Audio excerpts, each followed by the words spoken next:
दोस्तों नमस्कार, मैं ओमवीर यादव और आप देख रहे हैं न्यूज़ शेयर। दोस्तों, इलाहाबाद हाई कोर्ट की डबल बेंच के 69,000 शिक्षक भर्ती पर दिए गए निर्णय उत्तर प्रदेश के मुख्यमंत्री योगी आदित्यनाथ और योगी आदित्यनाथ ही नहीं बल्कि पूरी भारतीय जनता पार्टी के झूठ का पर्दाफाश करता है। अब आप सोच रहे होंगे कि उत्तर प्रदेश के मुख्यमंत्री आदित्यनाथ ने क्या झूठ बोल दिया है। तो आप जानना चाहते हैं तो जरा इनका ये भाषण सुनिए। और 69,000 जिन शिक्षकों की भर्ती के बारे में प्रश्न खड़ा किया जाता है, ये समाजवादी पार्टी के वही मोहरे हैं जो लोग 86 में से 56 एक ही परिवार और एक ही जाति विशेष के लोगों को भरने का काम किए थे। वे लोग आज प्रश्न खड़ा करते हैं 69,000 शिक्षकों की भर्ती में। बहनों और भाइयों, अगर केवल 27% ओबीसी के आरक्षण के हिसाब से भर्ती होती तो भर्ती होती 18,200, लेकिन भर्ती कितनी हुई? 31,500। उन्हें इस बात की चिंता है कि ओबीसी समाज अपनी बुद्धि से, अपने बल से, अपने पौरुष और पराक्रम से इतनी अधिक सीटें क्यों प्राप्त कर गया, और इसलिए इसे विवादित करना है, इसके लिए उन्हें बदनाम करना है, इसके लिए तमाम षड्यंत्र करने हैं, इसके लिए तमाम प्रकार की साजिशें रची जाती हैं, जिसमें लगातार झूठ बोल रहे हैं।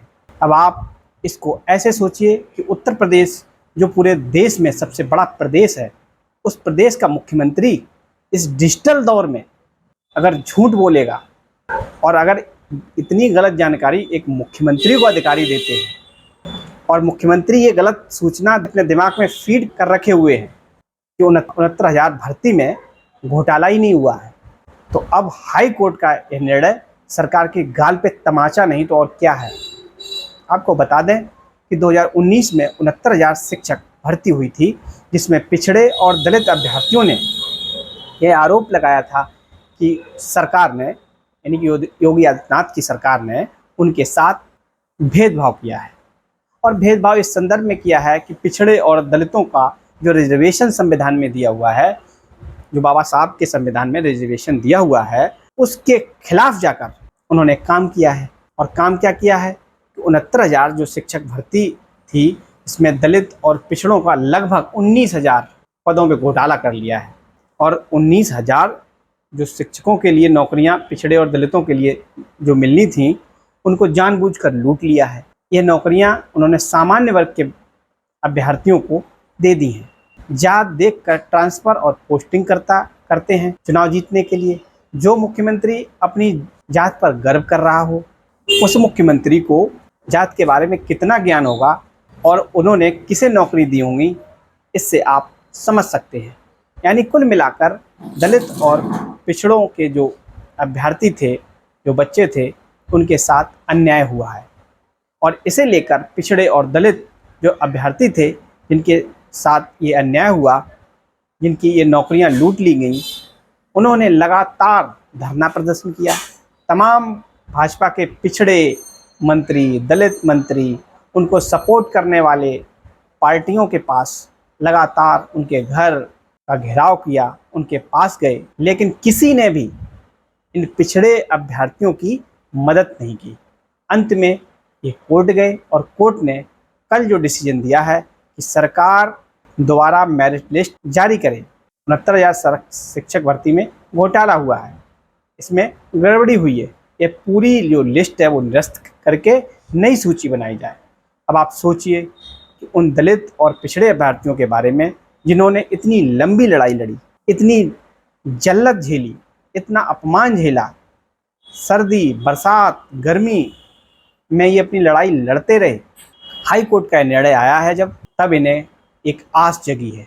लेकिन अभी भी क्या गारंटी है कि भाजपा सरकार बेशर्मी करके सुप्रीम कोर्ट में इस मामले को न ले जाए। और अगर ऐसा हुआ तो 2-4 साल इन अभ्यर्थियों को और झेलना पड़ सकता है। अब आप सोचो कि एक नौकरी से एक परिवार के कई सदस्य और एक पीढ़ी जो है पलती और पोसी जाती है, और एक पीढ़ी के कई लोग शिक्षित हो जाते हैं, और उन पिछड़े और दलितों के 19,000 नौकरियां लूट ली गई थी।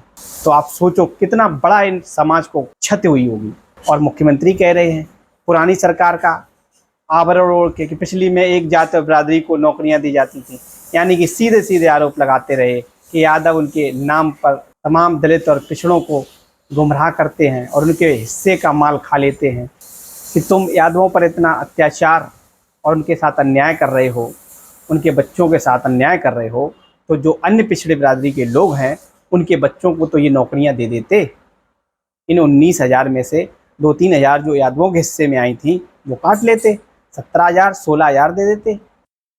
तुम्हारा यह झूठ जिसे तुम एक बिरादरी और एक धर्म पे ओढ़ के लाते हो और तमाम दलित और पिछड़ों के साथ अन्याय करते हो, लोग अब जान चुके हैं और अब काट की हांडी बार बार नहीं चढ़ती।